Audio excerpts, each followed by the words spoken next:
রংপুর বিভাগে অস্বাভাবিক হারে বেড়েছে পানিতে ডুবে মৃত্যুর ঘটনা, যেখানে বেশিরভাগই শিশু।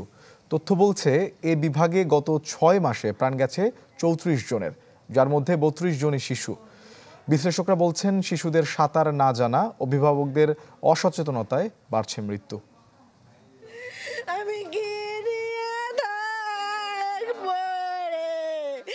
সন্তানহারার শোক থামছেই না রংপুরের ভুরারঘাট এলাকার আনিসুল ও রতন মিয়ার পরিবারের।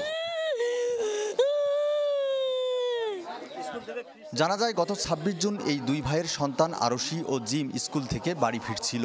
বৃষ্টি শুরু হলে ঘাঘট নদীতে গোসল করতে নামে দুই ভাই বোন। পরে তাদের মরদেহ উদ্ধার করা হয়। 12:30টায় আসছে স্কুল থেকে, আমি রাগ হব দেখি গেটেতে ঢুকেতে কয়ে যে আম্মু আর রাগ হইও না, রাগ হইও না, আজকে স্কুল তাড়াতাড়ি ছুটি দিয়েছে, তুমি মনে করছো ছুটি নিয়ে আসি, রাগ হইও না। কোথায় বলতে পারতেছি একটা আমার ছেলে। ওয়ালটন এসিতে ইনস্টলেশন একদম ফ্রি। একই দিন বড়বালায় পুকুরে পড়ে মারা যায় ১ বছর বয়সী মাইশা। সাঁতার কাটতে নেমে মিঠাপুকুরের পায়রাবন্দে ঘাঘট নদীতে ডুবে মৃত্যু হয় দুই চাচাতো বোন আয়াত ও আইশা খাতুনের। কুড়িগ্রামের তিস্তা নদীতে নৌকাডুবির ঘটনায় ৩ শিশুসহ ৪ জনের মরদেহ উদ্ধার করা হয়। শুধু জুন মাসে বিভাগের ৮ জেলায় পানিতে ডুবে মৃত্যু হয়েছে ১৭ জনের, আর গত ৬ মাসে মারা গেছেন ৩৪ জন, যার মধ্যে ৩২ জনই শিশু। ওদেরকে তুলতে যায় আরেকটা বাচ্চা তিনটা পড়ে গেছে পাশে থেকে কিছু জেলে, ওরা দৌড়ে এসে একটা বাচ্চাকে উদ্ধার করতে পারছে, আর দুইটা ওখানে তলিয়ে গেছে। বালুটার কারণে গভীর হয়ে গেছে, মানে ১০-১২টা মানুষ একসাথে হইলে থাও পাবে না। বিশ্লেষকরা বলছেন সাঁতার না জানা, অভিভাবকের অসচেতনতায় বাড়ছে পানিতে ডুবে শিশু মৃত্যুর ঘটনা।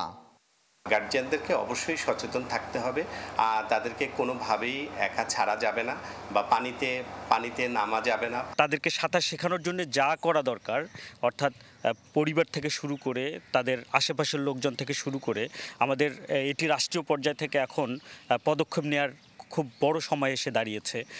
ফায়ার সার্ভিসের দাবি, খবর পাওয়া মাত্রই ঘটনাস্থলে ছুটে যান তারা। তবে ৮ জেলার জন্য মাত্র ৩টি ডুবুরি দল অপ্রতুল। ফায়ার সার্ভিস, সিভিল ডিফেন্স প্রত্যেকটা শনিবারে আমরা গণসংযোগ করে থাকি, বিশেষ করে নদী বন্দর এবং যেখানে নৌকা চলাচল বেশি হয় সেখানে আমাদের বিভিন্ন স্টেশন থেকে গণসংযোগী টিম যায়। ফায়ার সার্ভিসের তথ্যে মিলেছে মৃত্যু ছাড়াও পানিতে ডুবে জীবিত উদ্ধারও হয়েছে 18 জন। ফখরুল শাহিন, চ্যানেল 24, রংপুর।